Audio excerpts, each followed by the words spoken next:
It is March 18th, 2020. This is the Wrestling Inc. podcast. I'm Glenn Rubenstein, joined by Matt Morgan and Justin LaBar, here to talk about Dynamite and what there was of NXT tonight. Lots to talk about, a new sponsor to welcome to the show. But first, the big news that broke today. Justin, what's happening with WrestleMania? Yeah, WWE sent an email to the media this evening announcing that WrestleMania 36 is now going to be two nights. It's going to be both Saturday, April 4th and Sunday, April 5th. Rob Gronkowski, who was also just recently signed on to work with WWE, he's going to be the host of it, is what they are promoting. Oh, wow. He's going to be on SmackDown this Friday to kind of promote and drum up to that. So that's what's confirmed by WWE. But then another wrinkle, another thing that we're hearing is that according to ESPN's Mark Raimondi, sorry if I butchered that last name, Mark, but he is reporting that he's hearing that WrestleMania is actually going to be done. It'll be over the two nights, but it might be in different locations. So it's got people thinking WrestleMania 2 style, that maybe some, and I don't know what those other locations would be, because the whole point of them doing the Performance Center is it's because it's a property they own and they can control. I don't know where else they could do matches around the country. So again, that's unconfirmed by WWE. It is a report from an ESPN reporter that's got a track record in the MMA and pro wrestling world. So we'll wait and see. But what we do know is for sure, two nights, April 4th and April 5th, WrestleMania will take place. Yeah, Matt, what do you think? We've advocated for this on the podcast. I don't know what to make of that. I guess that's exciting, right? We don't know what to make of that. Like, we don't know where the two places are going to be. Well, I mean, again, it could right now. WWE is just saying the Performance Center. So if that independent report from the ESPN reporter is wrong, then it's going to be two nights at the Performance Center. But it's supposedly it could be multiple locations. Which again, on the one hand, I see the benefit of maybe depending on where those locations are, making it easier for some talent to travel. Because people can't, because they can drive there. They don't have to worry about flying. Yes, correct. I just don't know what those places would be. Like, can WWE rent out a smaller concert venue and try to do how they pull that off? I'm not sure. Like that. And Justin, what are the rumors and inside word that's been going around about why Vince chose to do this strategy rather than postponing Mania altogether? So the belief inside to those in the inside that are connected is that it's potentially an insurance matter. Is that in the insurance in an insurance claim that Vince would have with WrestleMania, there's a clause that would say you need to mitigate damages. In this case, mitigate damages would mean you are still trying to put the event on, but you're trying to do it while adhering to the public crisis and the rules. So that's him saying, all right, I'm going to still do it. I'm still going to live stream this event. It'll be done at the Performance Center with essential personnel only, no fans. But if between now and April 4th, if the state of Florida or the national or the federal government would shut down and say, look, no, or would shut the event down and say, no, even WrestleMania, the Performance Center is still going to be too many people with talent and production crew. If they shut it down, then Vince would ultimately, in theory, now have a better case to get insurance money. If the government shut down at the Performance Center, then he get his insurance money, and then it potentially now could do Mania at a later date at a more traditional venue. The rumor has been like an MSG or something. But as of now, as we've seen, Mania is still going to happen April 4th and April 5th as advertised. But if between now and then the government would shut it down, saying that it's just not safe, then there might be a claim there for Vince. So we'll see. I don't think Vince wants to have WrestleMania in his best matches. I don't think he wants to waste essentially his best matches in an empty arena situation. I think he would rather have this delayed at this point. But if April 4th comes, I guess he's got to put it on the best that he can. That's the whole. I think. I mean, wouldn't they do that already? Wouldn't they already step in and say, like, I don't see the harm in him doing it at the Performance Center? Why would they step in and say, you can't do it there? If Florida's government or if the national government says, look, things are getting worse in the country, and you're still going to have several hundred people at the Performance Center between crew, several hundred, talent, several dozen. Well, between crew, talent, I mean, I don't even several dozen though. You're still at that point beyond the recommended 10 or less gathering. Mm-hmm. So the things, I mean, it's still 3 weeks away. So if things get worse in these next 3 weeks, I can't see them putting all the talent in there. I could see them shuttling them in. I could see them bringing in groups of 10 for like the first hour. Sure. Or whatever, to do their thing, to do their match, to do their promos. All right, you guys are done. Bye. Next shipment comes in. Yeah, that might be how it is. Or if they're in multiple locations, that changes it. We'll see. I'm telling you, looking at Dynamite tonight, I actually think Dynamite threw down the gauntlet and said, this is how you can actually put on a really great wrestling show, even under these limited conditions. Now, some people on Twitter are speculating, did they break any guidelines for gatherings based on the number of people that were together? I mean, I understand the health and safety. Well, but Matt, if there are regulations in place, it is important to honor those and abide by those for the sake of the talent alone. I'm sure Tony Khan, much like Vince McMahon, is doing what he can to protect the performer's safety.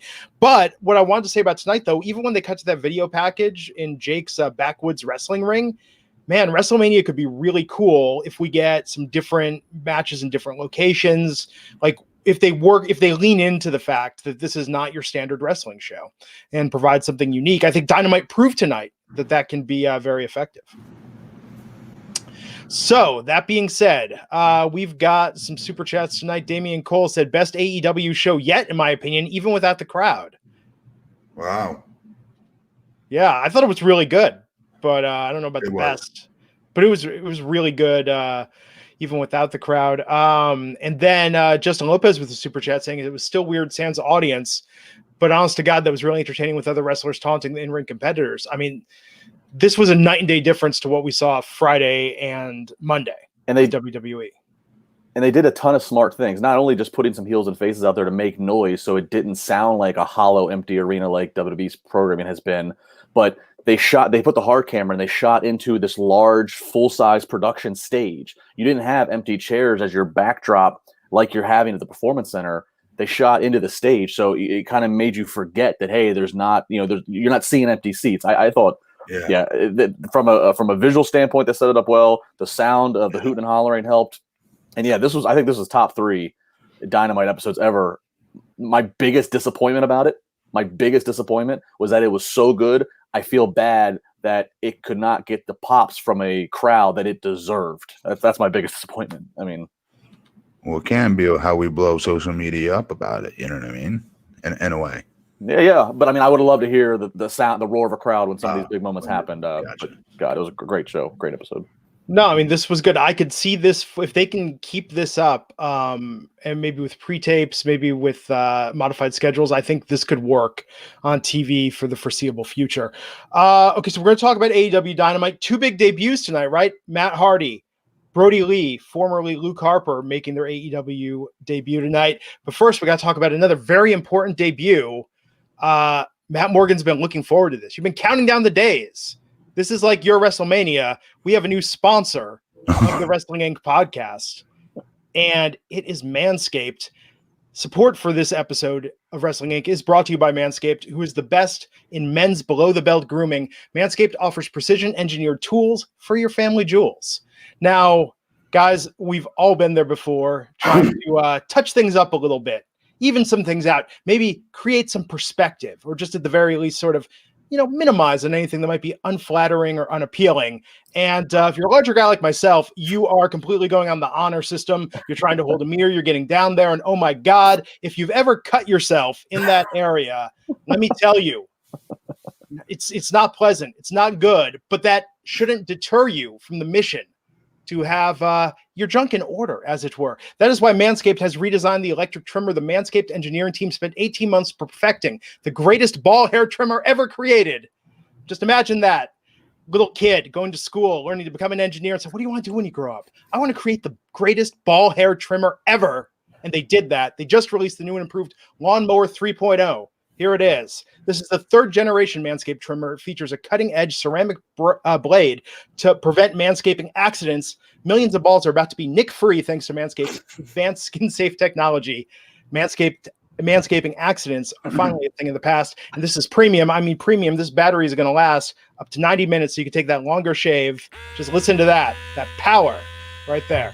And one of the coolest features is there's actually LED light, which illuminates the grooming areas for a closer, more precise trim. So you know what you're doing. They've also upgraded to a 7,000 RPM motor with quiet stroke technology. I'm just going to say that again. You insert your own joke there. And let's not forget about the charging stand, so you can show your mower off loud and proud, because this intelligently designed stand is a rapid charging dock powered by USB. So, hey, you got a date coming over, and she's like, "Oh, what's that there?" And I go, "Well, that's my Manscaped." She's like, "Oh, can I take a look at that?" And I'm like, "I'll do you one better. I'll show you the result of my Manscaped Lawnmower 3.0." And if you're listening to me speak right now, you're one of the first people to hear about this life-changing product. I want you to experience it firsthand for yourself and trim that junk of yours. 2020, you got no excuse. Get 20% off plus free shipping with the code WINC at manscaped.com. Your balls will thank you. That's 20% off and free shipping with the code WINC at manscaped.com. 20% off free shipping, manscaped.com. Use that promo code WINC. And Matt Morgan. Yes. You are a longtime Manscaped customer. So first of all, Manscaped, if you're watching, you need to let me be doing your commercials here going forward, because all jokes aside, I don't do our ads on this show. And Glenn gave me the little 411 about a new sponsor, and I asked who it was. He said Manscaped. I flipped out because this is a product I've been buying with my own hard-earned money. That's one. Here's the one from before that. And here's the straight edge you use for your face and other areas. Yeah. And this stuff is, no joke, amazing. And the thing about it, as you can imagine, as pro wrestlers, you wear wrestling trunks on national television. Nobody wants to see you looking like you have buckwheat in a scissors lock. All right. And so, long story short, pro wrestlers for years have been having to use lady razors because they're generally the softest, that don't cut your stuff up, don't cut your legs, don't cut your groin area, things like that. And when this thing came out, I mean, the whole gimmick behind it, if I could show you guys at home, you could see the white part. The white part of this is a brand new one. I haven't used it yet. Is a plastic guard blade. And that's what it keeps from nicking you and cutting you and grabbing your you-know-what and really doing damage like every other razor ends up doing in those very tough-to-reach areas and sensitive areas. But like, I wish this was out when I was still wrestling. And just in general, use this on your every other body, but your back hair, everything. And it gets it without cutting or leaving these crazy streaks and the nicks and scratches that every set of clippers always will leave on your back. And you guys know what I'm talking about. But even their normal straight edge is double-sided, meaning you can go like that way. You can flip it over and use the other way. You can dry shave with this. You don't even, it's just, this company's awesome. Like, I flipped out when I heard they were our sponsor because I'm like a legitimate fan of their stuff. I just got some of their product too in the mail they sent. Thank you very much. And I love it. Yeah, it absolutely works, man. And the straight edge razor is called the Plow. The Plow. Yes. Plow, which is fantastic. It's great. I've tried this, and let me tell you, no cuts, no nicks. This works. And again, trust me, you're going to like it. Your partner is going to thank you for it, and you're going to save 20% off, plus get free shipping at manscaped.com. Use the promo code WINC. And we thank Manscaped not only for sponsoring this podcast, but for acting and going forth on this mission to free men and their balls from unsightly hairs. Thank you, Manscaped, for sponsoring the podcast. So, AEW, first, these super chats, and this is what better way to start it off. Jay Lane, $2, saying Cody is one of the top promos in all of wrestling. Duh. Matt, how great was that? Thanks, Jay Lane. Well, hey, Matt Morgan, how many wrestlers out there would you pay money to make a comment and say, no, but I'm saying Jay Lane saying, I'm going to spend $2 to put Cody over. Think about that for a second. That's dedication. That's how good Cody is. That is how good he is. That promo tonight to start the show out there in a dark, empty arena or empty venue, addressing no audience, addressing lightly the situation in the world today and what we're all dealing with. And then using that to segue into cutting a promo and talking about what's going on with the Elite right now. Yeah, Matt, give me your thoughts on what you thought. Let me ask you guys, whose was better, his or Hunter's? This was better. Isn't that crazy? Isn't that crazy? But it was. It was. Just a friggin' money promo, but like, I'm not surprised anymore. Like, this guy's not catching me off guard anymore by being the best promo. And that's saying something. I've always thought Jericho has kind of been the best promo. But with him being like right behind him this year. But I'm sorry, I think Cody's number one.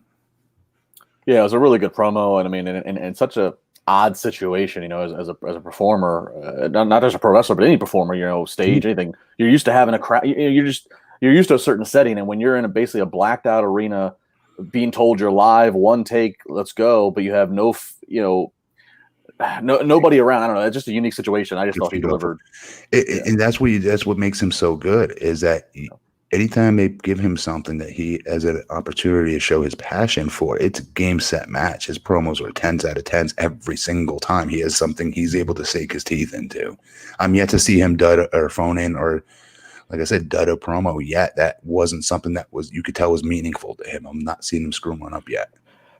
I just thought it was so. I'm going to use this word, Matt, and I hope you don't mock me too much for it. I'm going to say what he said at the beginning was beautiful. It was eloquent, where he said, "We as human beings have to stand together, and for now that means at a distance."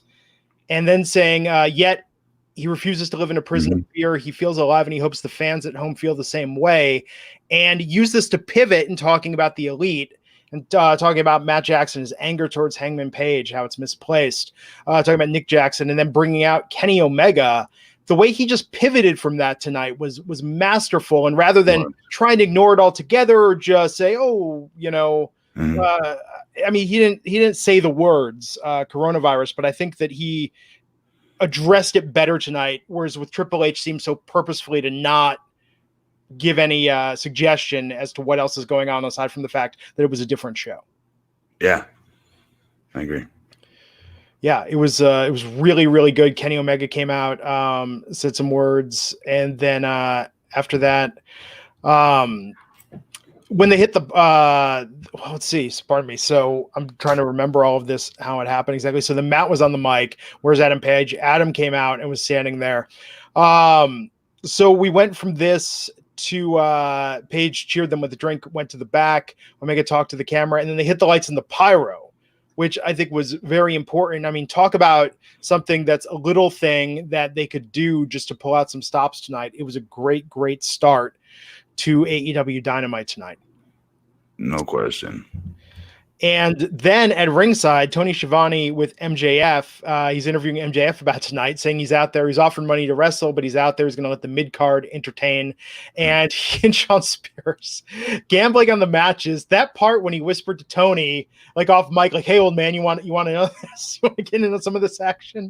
Like this, I have to agree. This is in my top 3 AEW Dynamite episodes tonight. Like, there was so much creativity on display. And it just really made the best of a bad situation. Definitely. This show was money. Yeah, I mean, I several times forgot that this was a different show, given the circumstances. They just kept me into it. And again, I mean, it was only like what, maybe 12, 15 wrestlers in total out there, and they would rotate. The guys are out there, but I mean, just those 12 or 15 having fun, hoot and holler, and making a little bit of noise. It wasn't distracting, but it gave you that little bit of ambient noise that you're used to hearing during a pro wrestling match. And I just thought it was just such a great, simple move. And then again, like I said, shooting where they had the hard camera, it was just they really kind of learned from WWE's mistakes watching WWE these last few times. And to be fair to WWE, it's WWE's making the best of what they can, but they were the first ones to do it. To be fair, they were the first ones to do it. Much harder uphill battle, and more importantly than, no offense, your comment, my comment, or Glenn's next comment, Shane Ramiel, however you pronounce it. Why are you giving $1.99? What made you say 99 cents? 99 cents for your super chat. Matt, I think right now in these uncertain times, you got to save a penny wherever you can, as Shane is proving out. So you're saying if it was a crowd, the difference would be crazy. And to Justin, your point, that's why it is so unfortunate tonight. But I don't know that the show, don't get me wrong, Matt Hardy and Brody Lee debuting certainly would have gotten pops. The matches would have got pops. But I think they had to be a little more inventive tonight. It felt more meaningful what was going on tonight. So my question is, did Matt, and that was the first question I was going to ask you both, debuting Brody Lee and Matt Hardy tonight, would you have saved it to everything got back to normal and there was fans back in an arena again? Problem is when you don't know what that timeline is, so then you find yourself potentially sitting on, dragging out, who the exalted one, for maybe months. We don't know what this is going to be. So, I mean, it was ballsy, Manscaped. It was ballsy to go ahead and pull both of these out in one episode. But I think just given given that we're still maybe in the early parts of this pandemic and so in the situation, I just feel bad. This episode would have been in Rochester, New York, which as we talked about is where Brody Lee's from. That would have been the biggest pop of his career for a guy that got so misused and not used at all for years there in WWE. I would have loved him to got that pop. I disagree for the pop. The biggest pop, and he'll never get bigger than, not because he's not over, not because he's not awesome, is when the 3 Wides showed up in the ring, if you remember, versus the Shield. The lights went out and the lights came back on when they were at their hottest. He was involved in that pop. Okay, fair. So this would have been the biggest pop solely for him. That was a good pop. No question. Yeah. This actually ties into what Dorian Spradlin with the super chat. Thank you, Dorian, is saying if they would have WrestleMania Madison Square Garden, what month do you think it should take place in? What am I saying? June. I'm gonna guess August. You got SummerSlam in August in Boston. They're still telling their stories, aren't they? They haven't just shut down completely. Well, and that's kind of the point to what you're saying, about sitting on Matt Hardy and Brody Lee.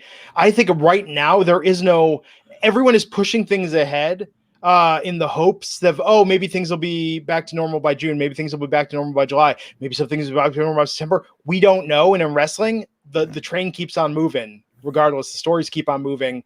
This is a very much ephemeral business with a lot of forward momentum. I don't think you can plan in such an uncertain scenario. I think you just have to do it. You can't keep your powder dry. And I think even AEW is keeping an open mind about this is a fluid situation, changing day to day. Because if you notice, they promoted Luchasaurus versus Wardlow in a lumberjack match. They didn't say next week.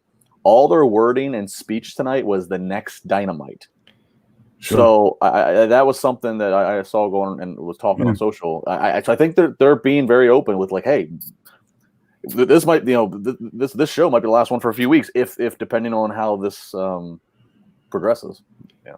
So I almost guarantee you they are pre-taping content. Even the remark that was made about the parking lot fight, the street fight in a parking lot. Even the way he was laughing about it made it sound like I bet you they taped that earlier today.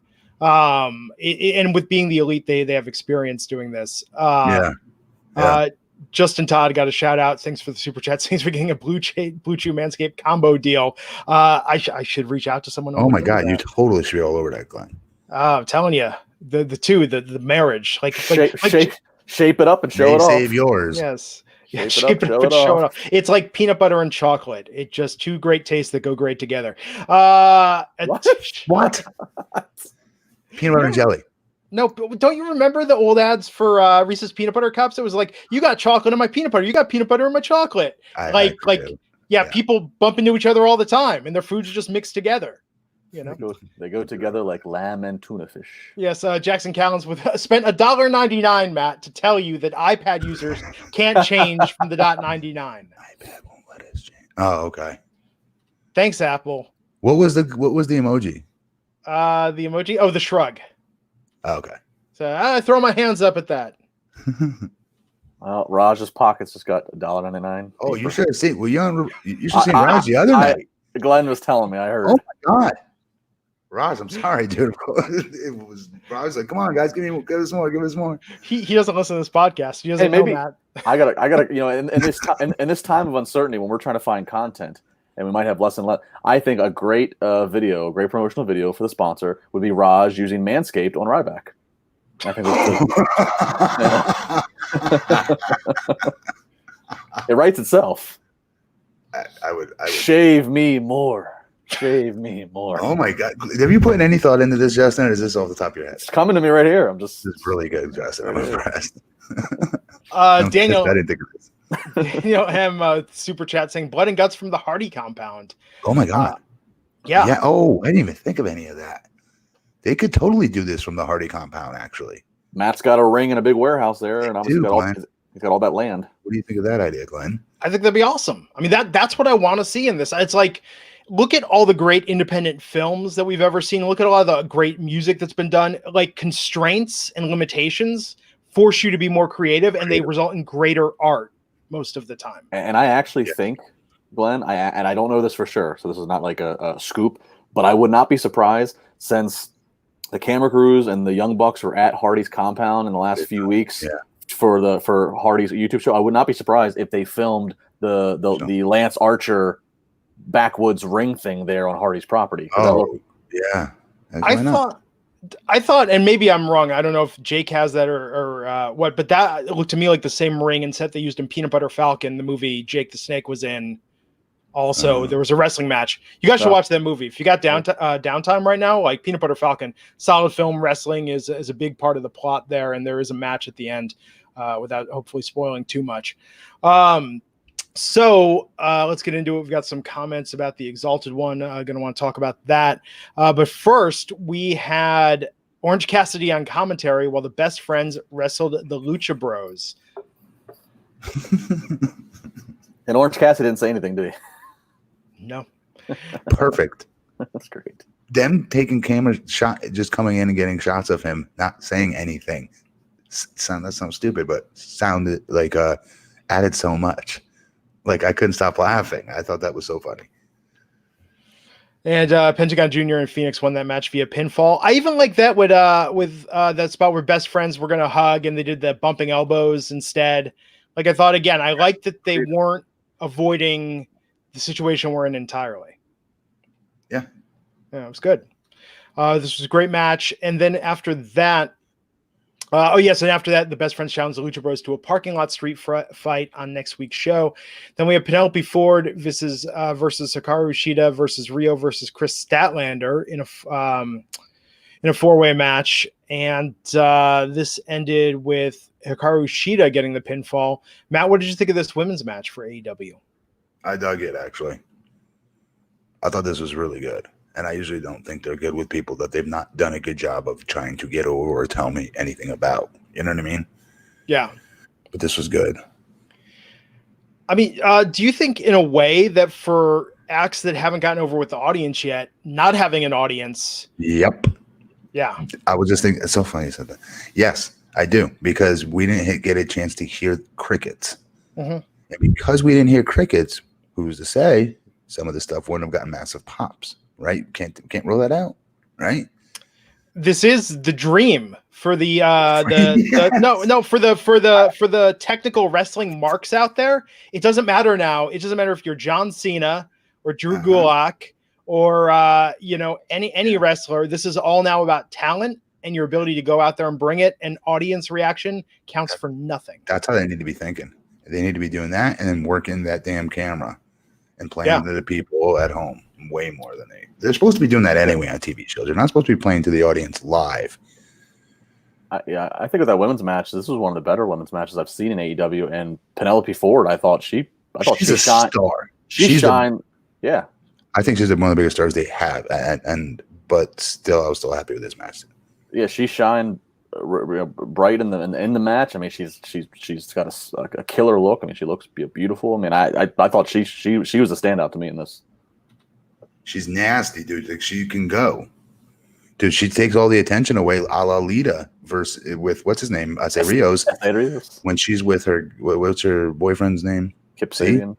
See, I remember her name and not his. The guy that got punked out by Colt Cabana in their little interaction after the match. Super bad, whatever. Like he's really good. He's impressive in the ring, but like I just forgot his name. But yeah, I don't forget hers. You know what I mean? She steals all his heat in their matchups when she's out there. What do you call it? Assisting him, whatever you want, managing him. Yeah. Okay, we've got some super chats backed up, and I was trying to save them and scroll, but I don't want to miss any, so I just want to address these now. Pavi let Andy out of his cage. That is a long username with the super chat saying, I honestly didn't like the Brody Lee outfit. He should have had a suit or like the old Mafia outfit. Coming out with that wrestling suit looked weird. We'll get to that and his appearance tonight. Jay Lane's recommending everyone watch Devs on Hulu while quarantined. $9.99 for Matt's facial expression when I made the peanut butter and chocolate combo thing. So there you go. Let's see.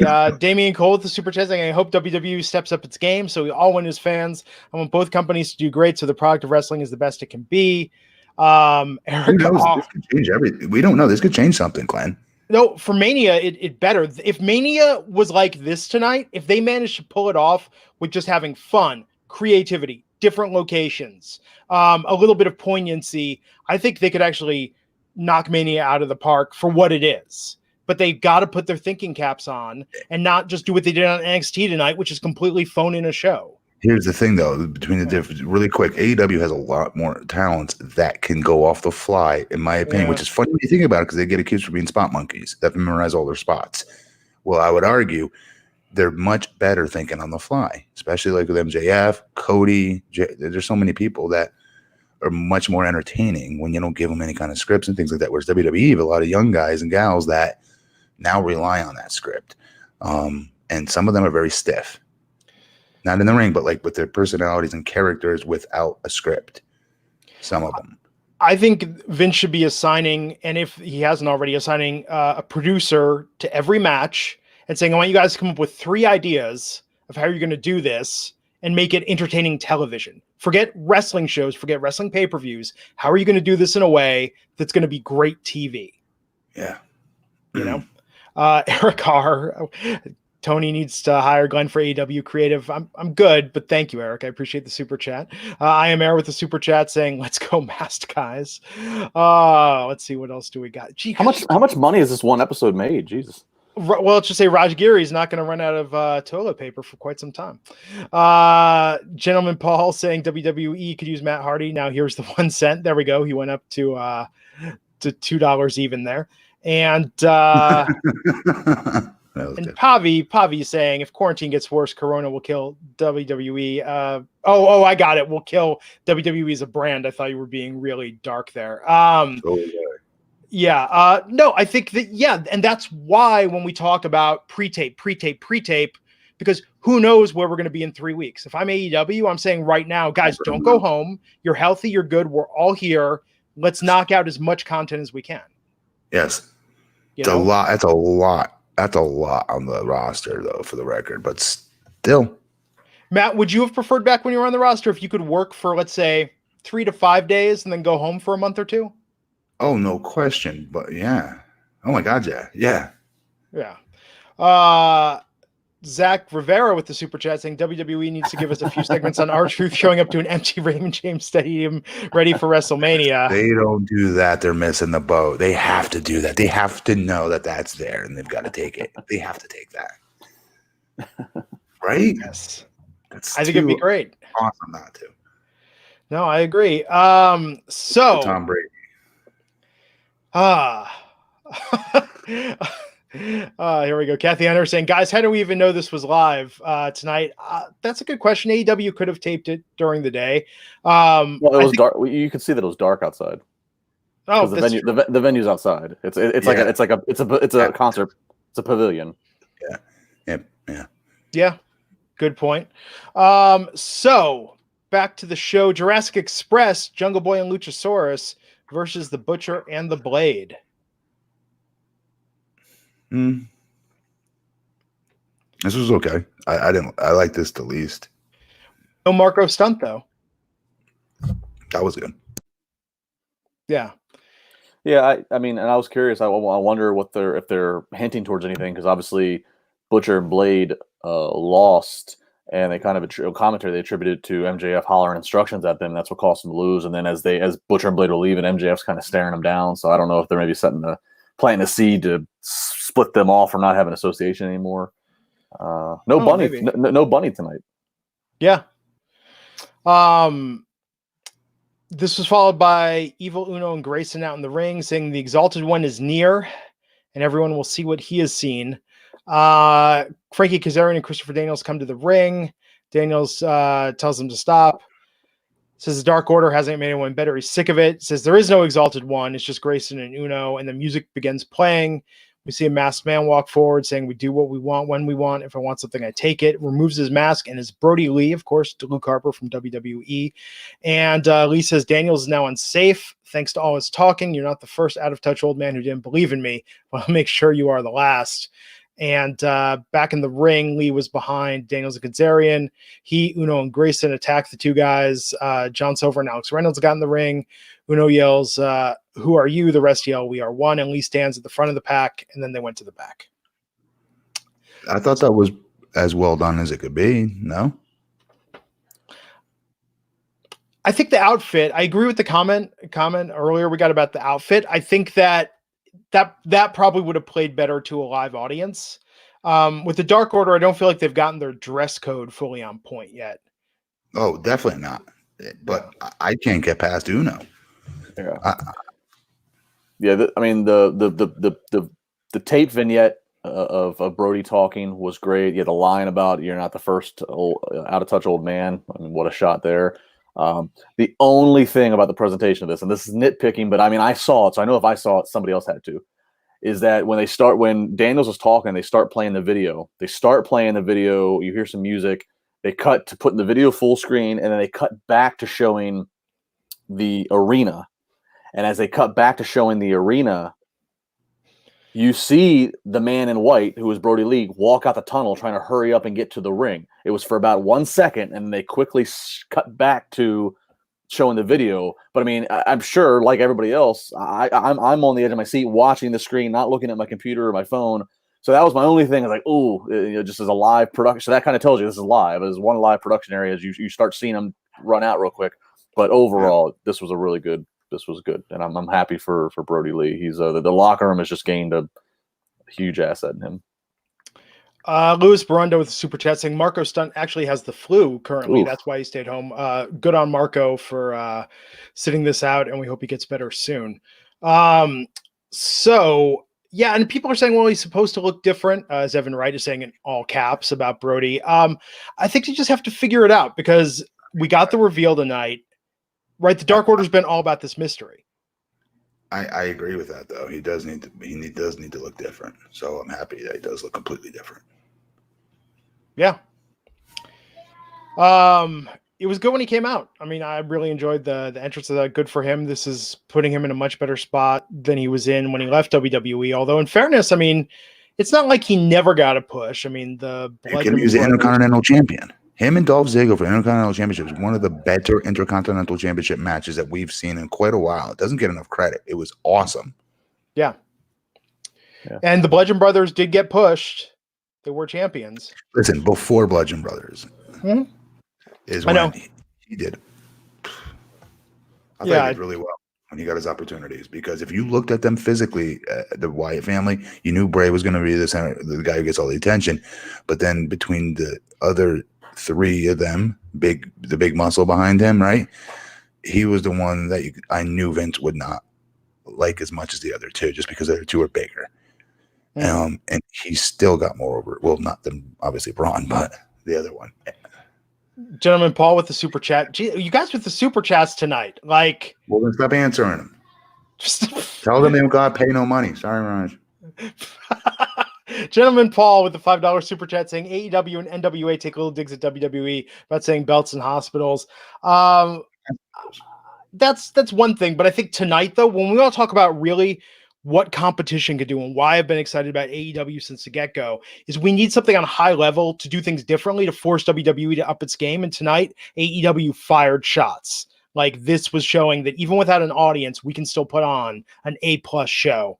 And I think now the ball is in WWE's court, which is exciting to me. I really hope Friday we don't get a SmackDown like Monday Night's Raw, where there's barely any, where there was almost no wrestling. It's just interviews and pay-per-view matches. I want to see. My hope is that Vince sees this, or whoever is in charge there sees this and goes, well, why do we have a creative team? Hold up, we have this whole big-ass creative team with all these members. No offense to them when I say this, but it's the truth. Meanwhile, there's this other show that doesn't have nearly as many members or producers and whatnot, and all these overly scripted crap, and they're doing it better. How is this possible? Now, I'm hoping it changed. It's not because he thinks his writers are bad. I'm hoping he realizes that the process is dated, and it was good for like a few years when they needed it. They haven't needed it in many, many years. I'm hoping it makes him change his mind on this, because it's like getting beat by, how do I explain this? It's it's like the world heavyweight champion getting beat by a guy who weighs like 25 pounds, right? Scrawny, had no training for the fight, and he just worked this heavyweight 300-pound, champion, this monster.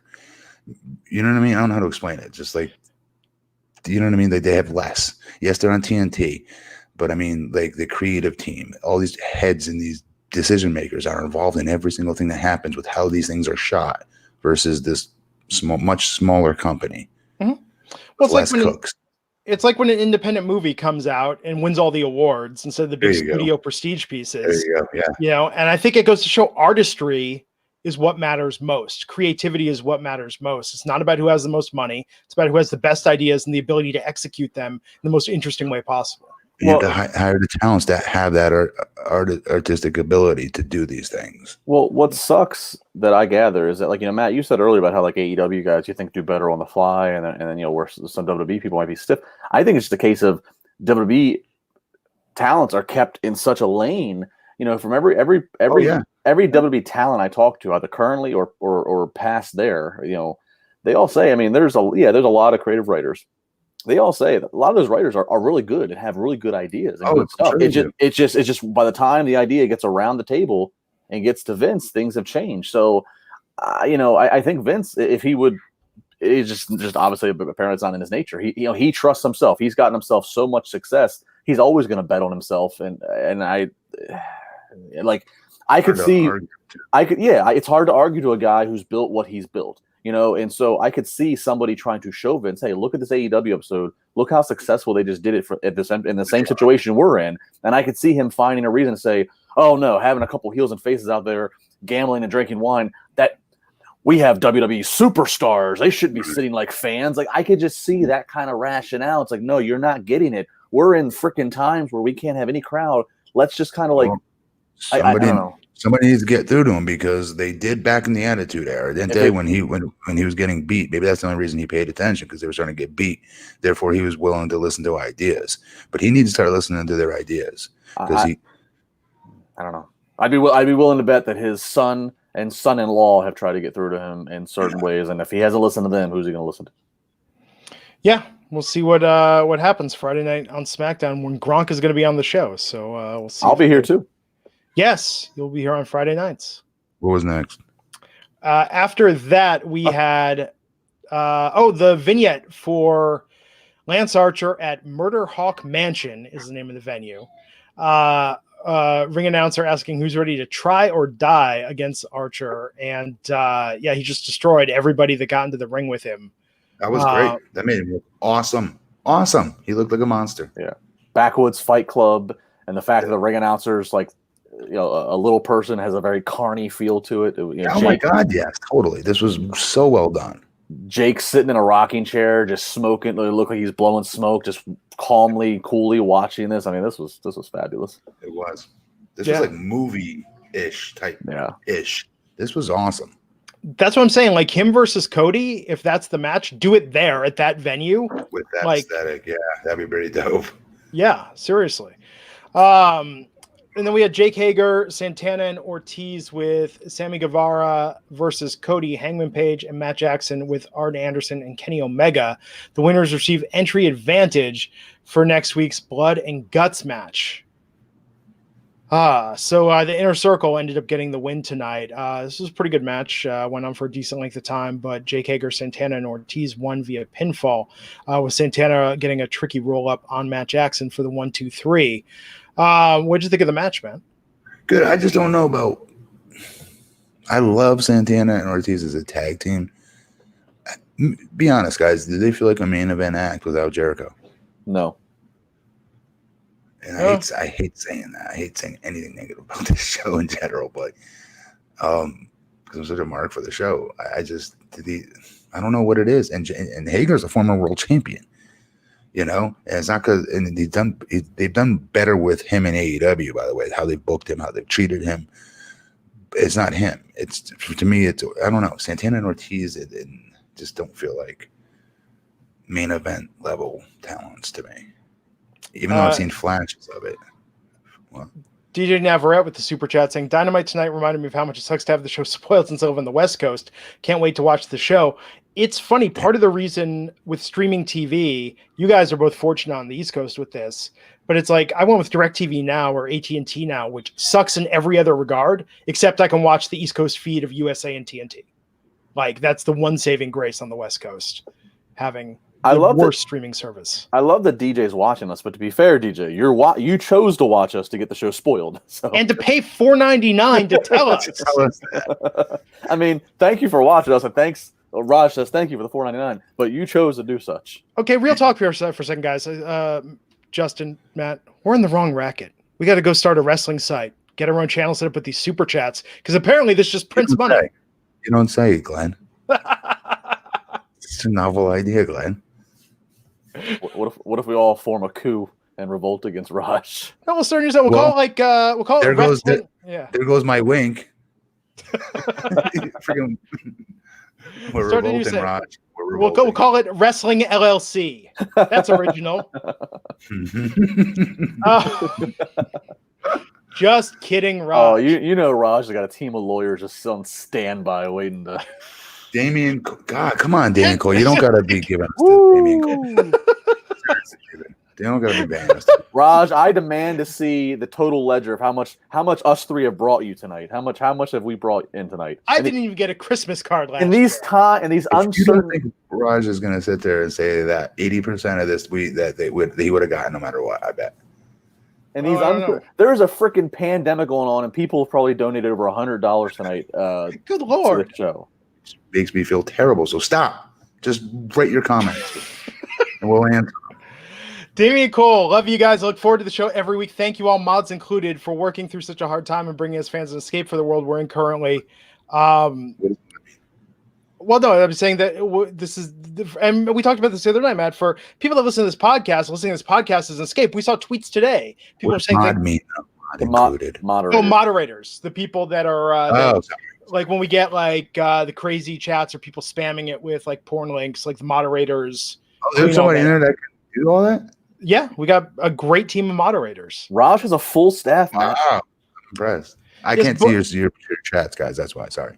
But let me just say again, I want to thank the audience because seriously, like you guys are for me, this is my distraction from everything going on in the world right now, doing this podcast. Like not even wrestling, just the act of interacting with all of you is a great way to take my mind off things. And that's why we're going to keep doing it. We're already self-isolated on this podcast. We're already remote.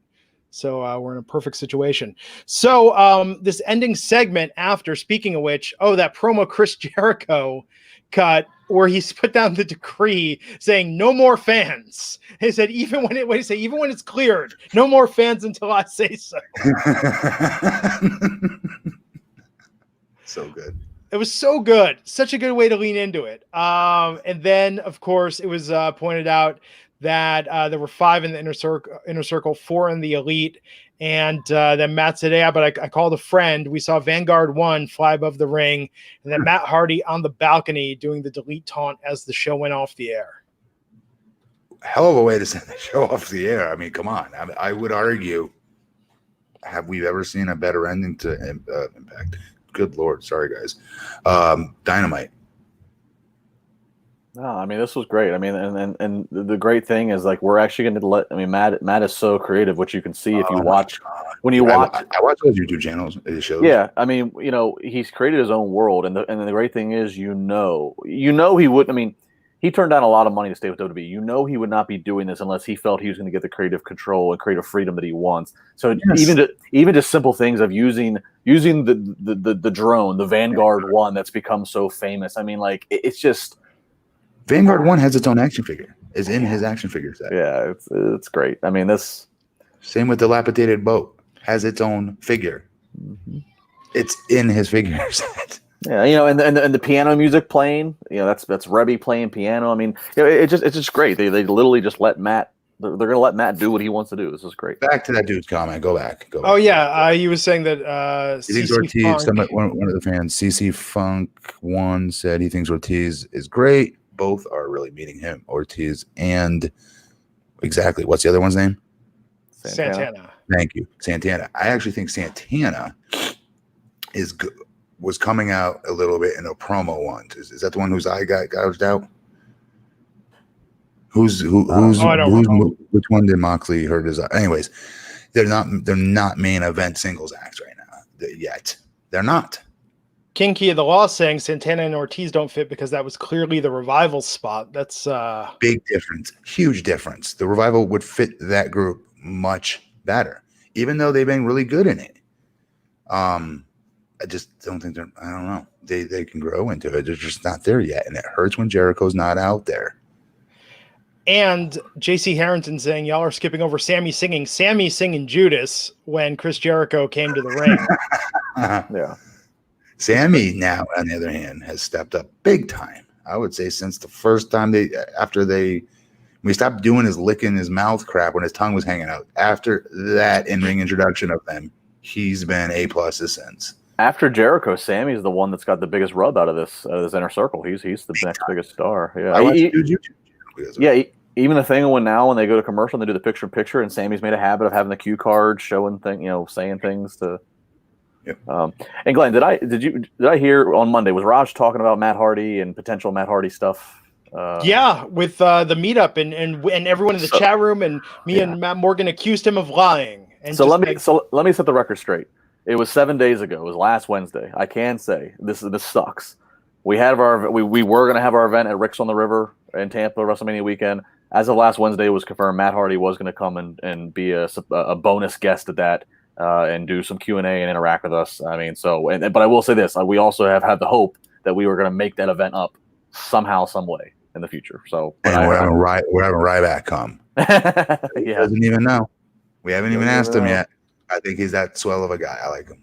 I think he'll come. We're gonna get Justin. We were talking about this. We were saying we should do, instead of the Rick's on the River, which was been canceled that day, we should do a bonus episode of the Wrestling Inc. podcast. Get all of us on and Ryback on. And finally get face to face. I thought we are. Well, now that we have 2 nights of WrestleMania, that's 2 nights of podcasts. I also think we should also put it out there. Like, one of you guys had that idea of putting out an old show that we got to watch. Yeah, rewatch it. Have the fans rewatch it as well, and then we come and we cover it. Yeah. Another thing we get another idea thrown out there as we're doing ideas is if we all hook up like we do now. Maybe we do like a live watch party of WrestleMania with us where we watch WrestleMania live. Can I make another suggestion? A lot of them want us to do Power. Why don't we go back and, since Power started, and cover every one of those? Maybe. It's an option. Let's see what happens with WWE. It's true. Show. Well, let's see what happens. WWE, based on everything we're hearing from backstage, is really focused on Mania right now. Who knows what the situation is going to be after that. Joe Kerr with a super chat asking, does the Blueprint plus Manscaped equals blue balls? No. No sell from that.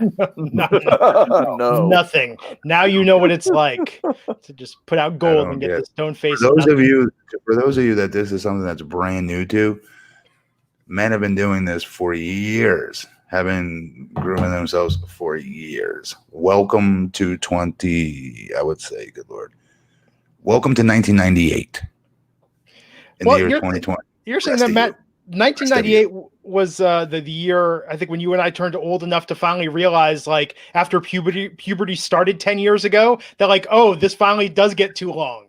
Like, it only took, 10 years, but now I got to do something about this. We were both 22 then. Gentleman Paul saying, this is a super chat. This is our movie and restaurant money, guys. Thank you. Seriously, I know we make jokes, whatnot about this. I know we give Raj a hard time, but seriously, everyone who donates to the super chat, everyone who just hangs out in the chat room, like, you guys blow me away every week just with your creativity, how funny you are. And the super chats on top of that. It's fantastic. DJ Navarrete with a follow-up, spending $5 to follow up. Sir, save your money. I'll read your comment saying it's not you guys that spoil the show for me. It's all the kids in the social media. Wait, kids. How old are you when you start saying it's all the kids? You know what I'm talking about. The kids with the social media spoiling everything. That tweeter thing. You can mute words on Twitter if you don't want to have stuff spoiled for you. You can mute terms. Or just don't log into social media. That's true. Also true. So yeah. Oh, interesting. WWE, John Nelson saying WWE is talking about airing TakeOver on a Wednesday to counter AEW. I assume that's going to happen. Better. And I would still watch what we saw tonight over TakeOver. Sorry. Ooh, really? What I saw on AEW tonight? Oh, no, over a new TakeOver. Over them doing TakeOver was supposed to be TakeOver Tampa. You would watch AEW tonight over Empty TakeOver. arena TakeOver? Yes. Yes, I would. Because it's wrestling. What we saw tonight was way more creative than just wrestling. Okay. I've seen wrestling, and I've seen great wrestling. We all have. Yeah. Tonight was something very different. We didn't just watch great wrestling. We watched crazy creativity out that I've not seen before. I think we all agree with that. And okay, so I understand the times we're in. I understand WWE is probably having the shittiest month it's ever had, Justin, probably since the steroid trial. Like, this is not an easy time. But tonight on NXT, they just gave up and showed us an hour on DIY, which was great, but it's not wrestling. It's not. No, it's not. And I'll be honest, when we'll touch on NXT in a minute. I mean, I watched maybe a combined 4 minutes of NXT tonight. I'll be dead honest. I had it on the whole time. But here's the thing.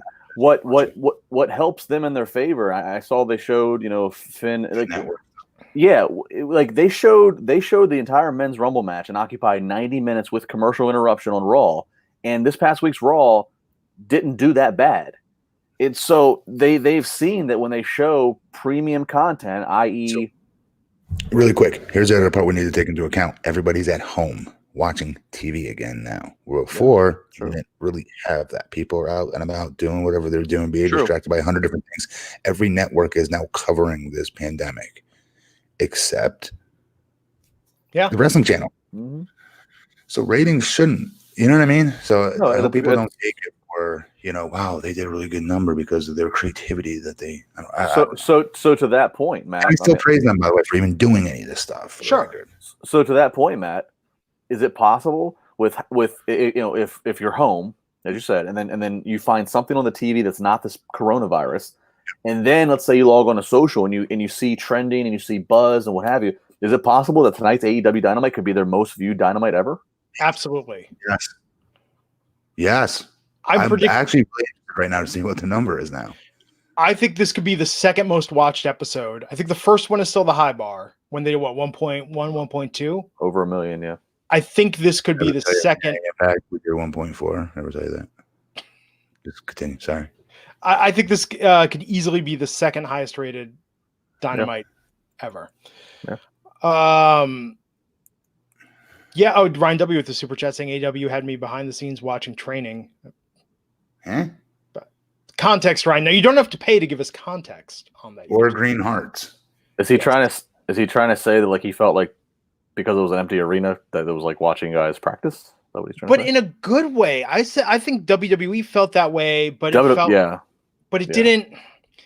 And Matt, Friday we said no criticism tonight on SmackDown. It's very admirable that WWE did this and went out there and put on a show, and I agree with that. Monday, that formula felt very muted. I hate to say it. Monday felt like they didn't really try because Vince didn't like wrestling without an arena or without fans there. So they just reshowed the Rumble match. There's only so long they can do that and keep the hardcore fan base that's already seen this stuff. I mean, would you guys want to do a podcast Monday and Friday to talk about stuff we've already seen? I wouldn't know. I wouldn't watch it personally. Yeah. Here's the thing, though. They're right about this next comment. That is, the hardcore fans will not go away. You guys have got, actually, I'm not going to say it during this time when we're going through what we're going through, because everybody needs business right now. Yeah. Here's the one thing. Get veering off real quick. The compliment I will give WWE so far with the empty Performance Center shows, the promos actually are even better. There's an extra intensity and intimacy with that John Cena Fiend, or actually it wasn't Fiend, it's John Cena Bray Wyatt. John Cena Bray Wyatt promo. Same with Edge. Yeah, and the Edge. The no random crowd chants or crowd noise. There's actually an extra intensity in the promos that connect. Definitely, it's just the matches. The matches feel, different and weird. But still, they're giving us entertainment. So, and I don't fault them for that. But yeah, I think that it is going to be tough to sustain if they're not putting in that extra effort. Damian Cole saying, is tonight the night we see the ratings boost for AEW similar to when Mankind won the belt? I mean, AEW has been winning most every week so far. So I think they're going to get a pop tonight. But I think with NXT, so they really showed the first hour on DIY on Gargano and Ciampa. They showed like 15 minutes on Finn, maybe 15, 20 minutes. And then the rest was on Rhea Ripley. So we had Michael Cole and Triple H bookending this. But this felt, I mean, I don't know. And I love all of those performers. But with what Dynamite had going on tonight, I mean, I kept NXT on and kept kind of trying to watch both. But with NXT, after a while, every time something interesting happened on Dynamite, I muted NXT because I was like, I've seen this. Yes. There was no when WWE in advance announced what was going to be on NXT tonight. The fact there was no matches, there was no reason to tune into NXT because you knew nothing new was going to happen. WWE does great editing, great video packages, great interviews. They do great things, recapping and storytelling. But you knew those videos were new. What's that? None of those videos on those characters were new. No, I think some of them are new. But what I'm saying is, nothing was going to progress in the stories. Nothing was going to happen that you know what I mean. So. For that reason, that's why I watched maybe a combined 4 minutes of NXT, just because I knew that I wasn't, I tried. I'm not. I do it every week. It just, yeah. Joey Adorjan is saying, I would rather WWE cancel the shows and do reruns instead of half-assing it by doing half the show live and half the show rerun. And maybe that's it. Like, segment it. Segment it in a way. That doesn't feel like, I mean, that Rumble thing, and that was a great Rumble, but we did just see that a few weeks ago. I honestly liked watching it again for what it's worth. I did. And I think what did that number do? Your stat part of the show. I don't have it in front of me. But it did. I know it did better than what some of the previous weeks of live programming have done. So, wow. Yeah. You know what? I'll say this. I've been saying that for a while. I've been saying even before this pandemic, I thought WWE needs an off season. Every sport has an off season. Every episodic entertainment television has an off season. WWE is a merge of both. WWE needs to take 6 weeks off after WrestleMania every year. You'd be calling their shows per season premiere. I always thought that was hysterical. I'm like, you guys don't have a finale. What are you guys doing exactly. This business? Well, let me ask you this. Let's say Mania happens on April 4th and April 5th. Yeah. And this pandemic is still going on. We're not going to be back to public assembly until the summer. Do they continue? Yeah, that's what I'm asking. Once they do these blow-off stories at Mania, do they then take it off, or do they keep trying to do their normal weekly grind? I like watching it. We have nothing to watch right now. I just saw this tweet. Conan O'Brien tweeted this, and I think this is sort of in the spirit of what society needs to prepare for.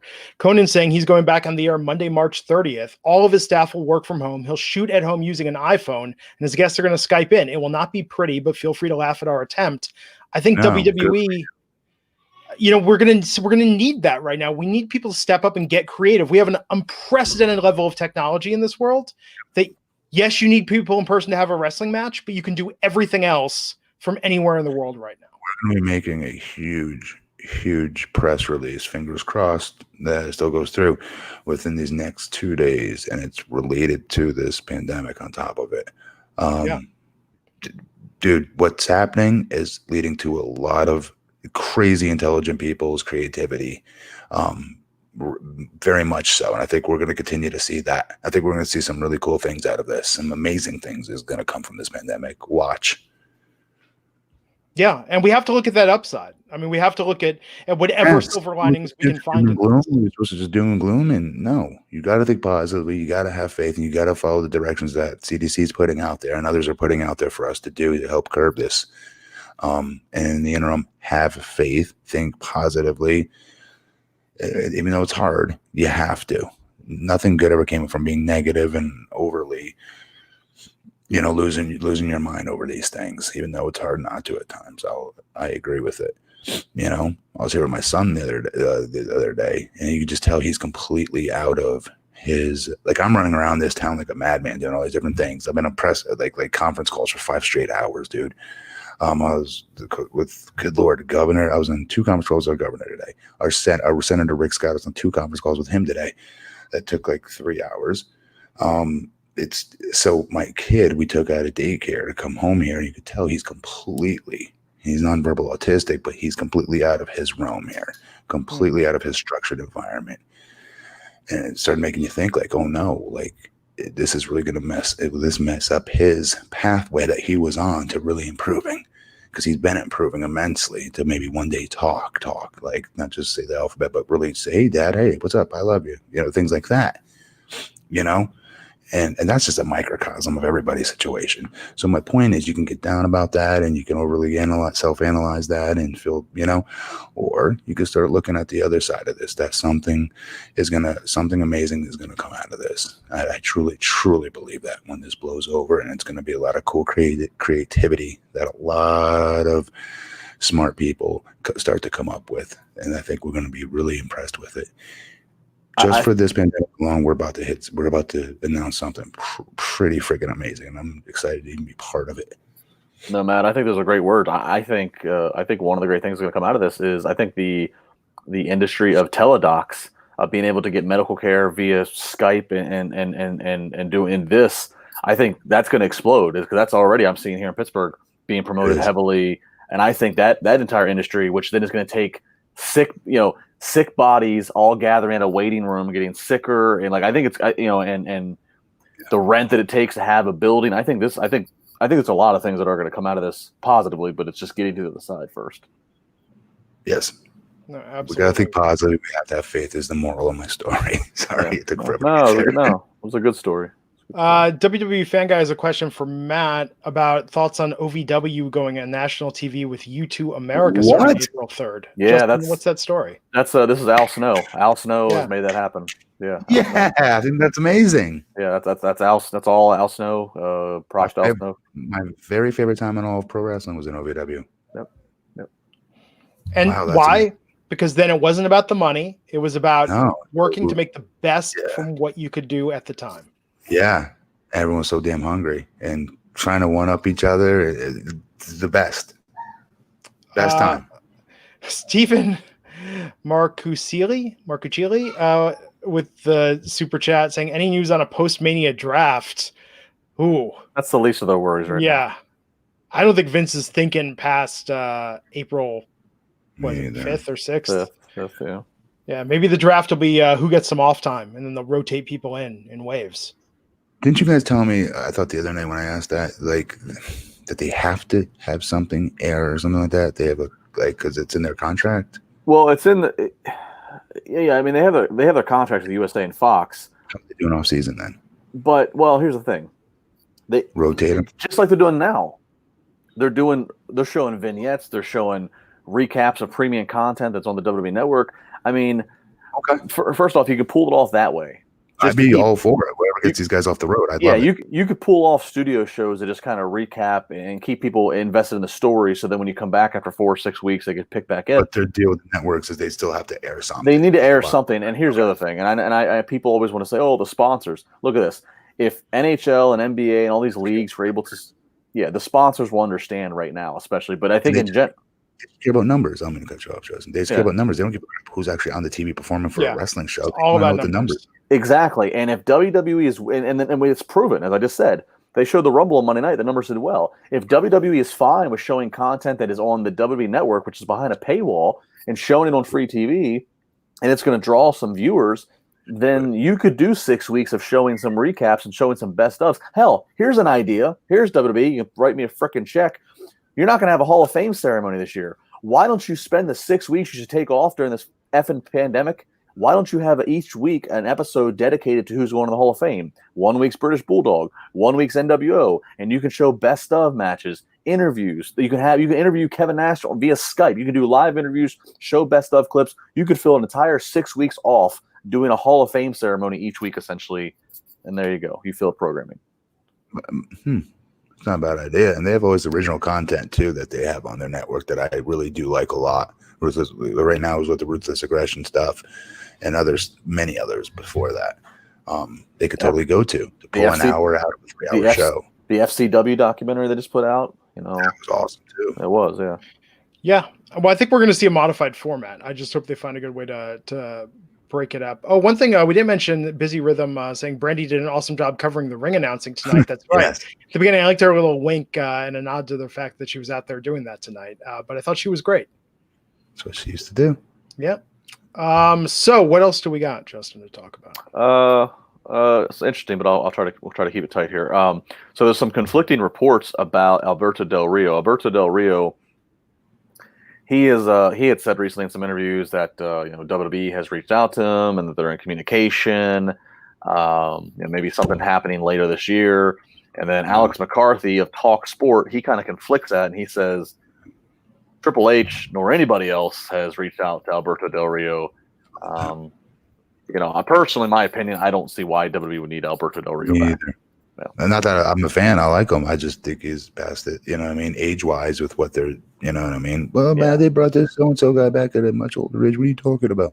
They brought Del Rio back a couple times now, no? Yeah, and I just don't think there's anything. They have, and there's always the topic with guys like Del Rio and Rey Mysterio of, reaching the Mexican audience, and it's like they have Rey there, they have Andrade, they have Humberto. Like, so I don't that doesn't fly with me. Younger, more exciting acts. Yeah. The other story we have is with CM Punk. He did an interview recently on with Swings and Misses. He did an interview, and he was basically asked, what would it take to get you back in the ring? And he talked about it's a very fluid answer. It's constantly changing. And he said, it's just a matter of the creative and the opponent and the money being right. And I'll kind of give you a quote here. He said, as far as people that I've worked with before, I think that if there's a clean slate, so to speak, and the money was right, I think a guy like Dan O'Brien, I would go, okay, I'll listen to your idea. If you said John Cena, I'd probably listen to your idea. Rey Mysterio, I'd listen to your idea. For people I haven't wrestled before, I think Will Ospreay, I listened to your idea. Like I said, there's a lot of moving parts, but nobody who's ever run the wrestling companies has made the right one. Will Ospreay actually did follow up to this on Twitter and tag CM Punk and basically noted that how on January 4th, when the big New Japan show is every year, let's do this. So CM Punk commenting on what we all wait to see is if and when he's ever going to step back into a ring. So, do you think Punk could even keep up with him? Will Ospreay? Will Ospreay can, dude. Yeah.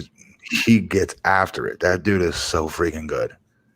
I think it's inevitable that we see CM Punk in a ring again. And I think the AEW ship has sailed, because if it was going to happen, it would have happened. And the fact that AEW's brought Colt Cabana in and Colt and CM Punk just got done with that lawsuit, I don't think we see Punk in AEW, which at one point seemed like it was tailor fit for Punk, right? A new renegade organization against Vince being ran by his friends.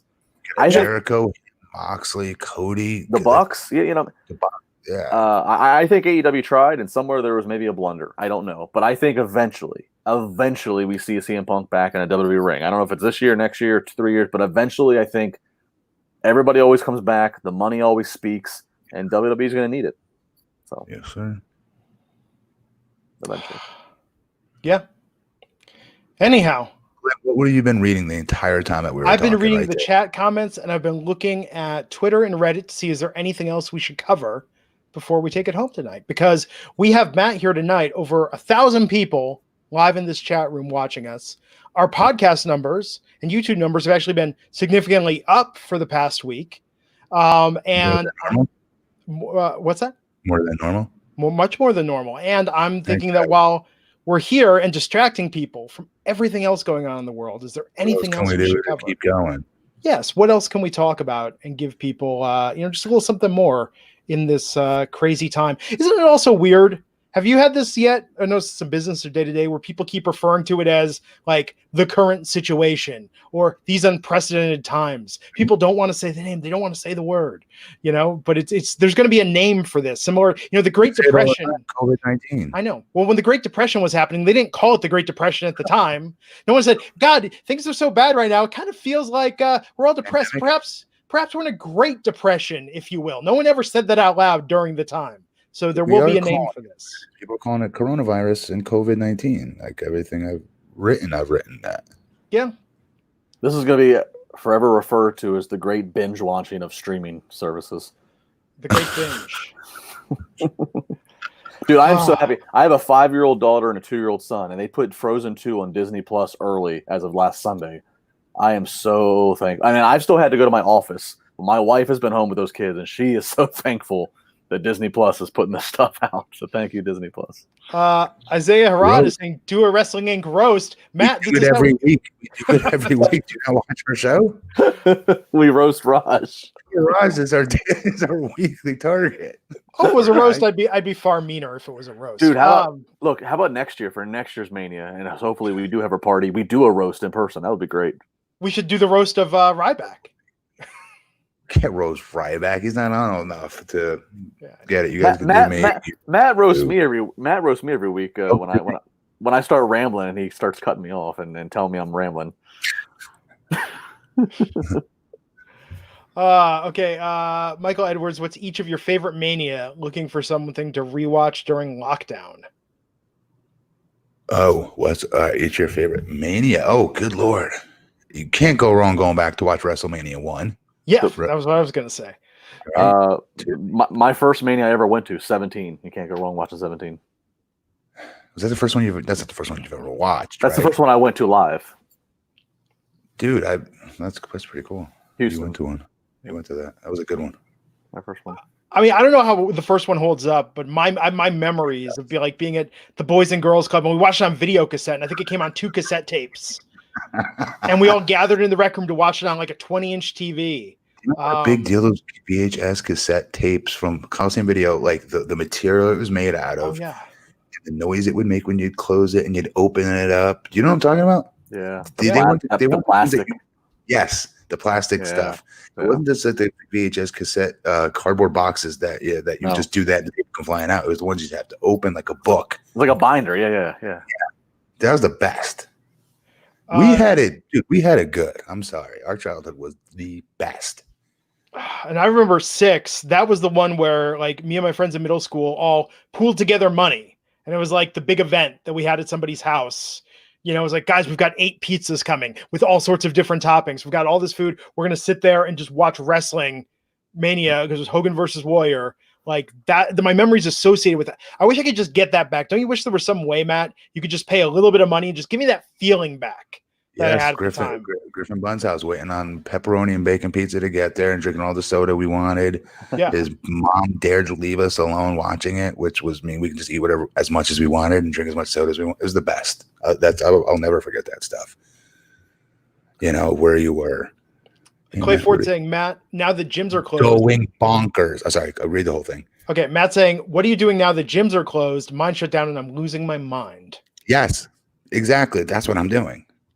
That's exactly what's happening. And me and my wife both. We both. You're the mayor. You can get into one of these gyms. You're the mayor. The question is, do I want to? Do I really want to? Take a lot of disinfectant wipes. A lot of wipes. You don't have a weight bench at home? No, you would think I would, right? No, my wife's got everything here for her. We got everything here for her.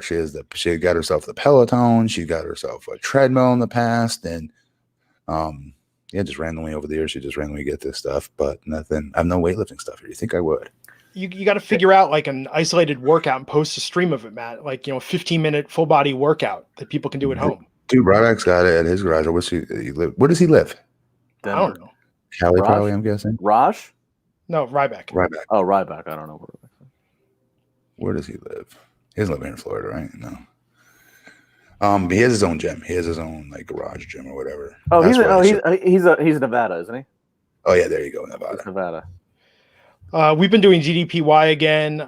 We actually got those little pedalers that you could sit on the couch and do. It's like an exercise bike, just the pedals of it. You got to do something, man. You do. You're doing more than I am right now. You row as you go. No, I mean, we put on Fast 5 last night, and we probably spent 2 hours of that just pedaling. We got 2 of them. They're quiet, which is great. And it just flew by, but it was nice just to do something just to get the heart rate up and burn some calories. I think now even taking a walk is kind of weird. See, I have been liking that. I've been doing more outside with my kid with his bike and a scooter and things like that. Yeah. Instead of just doing 1 trip around the block, we've been doing like 4. And my block is a quarter mile. But it's not like I'm running or sprinting. Yeah. And I have to say, rewatching it, the entire Fast and the Furious series, Fast 5 is by far the best Fast and the Furious movie. How about the delayed? How about the new Fast and Furious that Cena's in this summer? They delayed it till next April. That has affected me more than anything else, knock on wood, personally more than anything else in this current situation. When was it going to be out? It was going to be out this summer when they put it to next April because they don't want people gathering at the theaters. So it's like 9 months year. later? Yeah, they're pushing the whole marketing campaign. The same thing they did when Paul Walker died, because Yeah. Fast 7 got pushed back a year for post-production. But man, we bought our tickets already. Like, we were so excited for that. I'm more bummed about that than missing Mania, to be honest. But you know what? I wonder. Obviously, WWE always has to fight to get Cena because of Hollywood. Now, Cena always has other projects. But if now Cena does not have to do the marketing and release tour for Fast in the summer, SummerSlam's in Boston, Cena's backyard. He could go for the record-breaking title victory and be with them for the summer to SummerSlam. Now, maybe I don't know what other Hollywood commitments he might have, but that potentially clears the schedule. Interesting. Anthony Puck is saying, why is The Rock not in the new Fast and the Furious with John Cena? Because The Rock and Vin Diesel have legitimate heat. So The Rock's not in this next one? I believe he is not. You sure about that? I didn't see him in the trailer. He has to be in it. He's the whole friggin' thing now. Dude, did you see the trailer for Fast 9? Rock would kick Vin Diesel's ass. Did you see the trailer for the new one, Matt? I think I've just seen. No, I have not. Can you send it to me? Yeah, they gave away a lot, but holy shit, like they are doing some stuff in this one that just like this is the hardest one to wait for. But yeah, I'll send you a link to the trailer. It's so good. But yeah, Hobbs and Shaw was just okay. Like I like that. Come on, I liked Hobbs. I liked it. But when you go back to Fast 5, when they brought everyone together and it was a heist and the big job and the crew, like that's why and the end chase with the bank vault towing it all around Rio. I mean, Fast 5 is just legitimately a great film, but I don't know. I like Fast 6 is probably my second favorite, but that whole series, probably next to the Marvel movies, the Marvel Universe, the Fast and the Furious is my favorite film series, even above Star Wars at this point. Wow. Star Wars has a lot of misses. I like Star Wars too, but I'm usually by myself saying something like that. Yeah. Well, I mean, Star Wars, if not for the prequels. Yeah.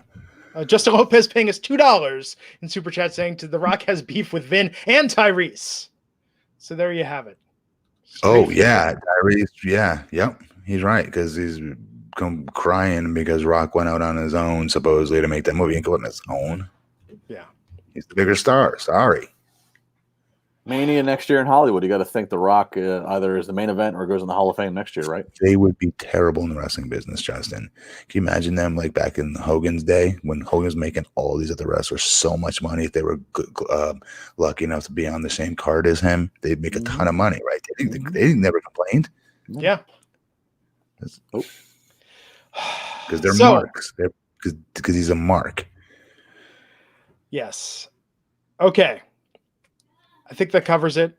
I think we've got everything. But hey, Friday Gibson is a mark. That's what we're ending it on. I mean, really, is there anything better? He does strike me as sort of a mark for himself. Yeah. Tyrese, hasn't he made like song?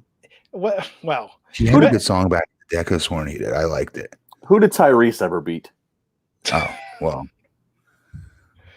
I don't know. Not Matt Morgan, not me, not Glenn Rubenstein. Raj, he didn't say your name, Raj. See that, Raj? You're not even really part of the show anymore, Raj. And I know you're listening, Raj. Nelson Medina saying Fast 5, easily the best action movie of all time. It's up there. I mean, it's not like Die Hard, but it's up there. Okay. Yeah. So we're gonna be back here Friday, the three of us. For SmackDown? For SmackDown. Gronk's going to be there. Anthony in the chat saying, I wonder if they're proactively quarantining all wrestling talent, just running segments to build up to WrestleMania. I think there's a very good likelihood we could see that. I don't think we're going to see a show with more than one or two matches until WrestleMania on WWE TV for the next few weeks. That would be smart. They should be pre-taping them. Like you said for AEW, like WWE should be doing the same thing. They should. Yeah, because if any wrestler in either company test positive for coronavirus, you got to lock it down. Yeah, it's crazy times. Look, everyone, stay safe, stay healthy. My county is under, what is it? We have to stay at home essentially for non-essential. How many cases do you have in your county? In our county, we have 3, but 2 new ones, or we have 5, but 2 ones were confirmed over the weekend that were community spread in the town next to ours. You only have 5 cases of coronavirus in your entire county? In our county, but in the Bay Area, there's hundreds. So we're right near like Marin County, near like we're near San Francisco. So I think they're just being really proactive about this, and I think what a lot of people have said, people much smarter than me, is that if it seems like we're overreacting, it's taking the steps. Like that's what you have to do, and if they're right, we'll never know because it will have stopped. If they're right about why we need to do all this, we'll never know because it'll prevent shit from really hitting the fan. Not that it isn't already, but I wanted to give the recommendation because I see this on social media. People are talking even in our chat saying, oh, I should have listened a week ago and gone out and got toilet paper and groceries. Let me tell you, I never used stay-at-home grocery delivery until this, but we've been using like Instacart and Shipt, and even you can get Whole Foods through Amazon Prime, like Target delivers. It has been a game changer and a lifesaver for us. You've been getting toilet paper that way? Not toilet paper, but just about everything else. Prepare, though, for them to be out of stock and have to do multiple stores and multiple orders if you're not leaving in. I'm sorry. Go ahead. Take that. If you have a parent or someone of advanced age in your household, like get the groceries delivered. Have them leave it on the doorstep. Do not take any chances. And the thing is, a lot of people are using that as an excuse, rightfully so. They want to get out of the house to go do something, and they think they're going to go into this supermarket where no one else is going to be. Yeah. And it's like, no, they are. Even though I've seen them try to do it a very cool way. A lot of these places have tried to set it up where seniors can come in before the stores actually open and give them about an hour to get all their stuff. And then they'll open for the day for everybody else. But even when doing that, they're creating these huge lines. And they're all sitting there lined up on top of each other. And I'm going, no, they're too close to one another. Everyone's too close to one another. My county has, I think, 12 cases, and Pennsylvania just had the first death tonight. So, look, let me give this pro tip that I've learned for everyone. When you look at the delivery windows and it says none are filled the day after tomorrow or things like that, the delivery windows open at midnight, your local time. So if you want to get a slot early, like do your order, start doing it around 11 or 11:30. And then when you get to checkout at midnight and select your time, that's when they'll open up the next days to make sure you get a grocery delivery on the books and on the schedule. And they've been filling more than I thought they would. So we're going to be fine here. We're self-isolating for as long as, it's necessary. And one other tip, if people want to help, but still stay quarantined, go online, buy some gift cards to places. Because right now, all the bartenders and servers who are getting screwed, not being able to get any tips or anything like that, if you buy gift cards to places, that's giving the money right now to those restaurants who can then try to help still pay some employees that they're keeping on and not furloughing or whatever. And then, hey, when all this lifts so we can go back out in public like normal, you got a night's out for dinner to look forward to. So, like, buy some gift cards, buy some stuff for, do right here in Pittsburgh. As well. Yeah. Here in Pittsburgh, they're still allowing restaurants to do like takeout or curbside service. So like tonight, I went to a local place down the street and ordered takeout to try to give them some business. They're going to be hit the hardest with this. Yeah. Absolutely. No, I mean, we know people that are in the restaurant business, both owning restaurants and working at restaurants. And I mean, think about what that does to our economy and what does this to people's lives when they can't work. Logan's, you guys know what Logan's is, right? No. Is that just a Florida thing? Logan's Steakhouse? Probably a Florida thing. We're missing out. They went out of business today completely. Wow. Many year old business. And this is what day of this coronavirus? What day is this? Where are we in? I mean, a week ago tonight was when shit really got really real with the NBA. Okay. So that's, so yeah. I mean, it's crazy. Help your local mom and pop businesses out in any which way you can while protecting yourself. Yep. So yeah, look, everyone, stay safe, stay healthy. We're going to catch you back here Friday night, the three of us talking about SmackDown Live. He's at BP Matt Morgan. He's at Justin LaBar. I'm at Glenn Rubenstein. We will catch you back here.